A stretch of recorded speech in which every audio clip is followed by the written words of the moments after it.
Welcome to the second lesson of Full Stack Web Development course. In the previous lesson, we have learned how to install necessary pieces of software to get started with web development. I hope you could install the software in your computer and we are ready to go. In this lesson, we will learn HTML. It stands for Hypertext Markup Language. You may ask, why do we need to learn HTML? We are here to learn web development. Web development means developing a complete website. Websites are consisted of web pages, and HTML is the basic language of web page. That is why we need to learn HTML.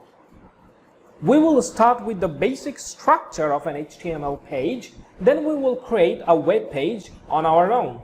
After that, we will cover heading, paragraph, text formatting, unordered list, ordered list, images, forms, tables, links, HTML entities, and iframes. It is going to be an amazing learning experience, and I'll see you in the next section where we will learn the basic structure of an HTML page.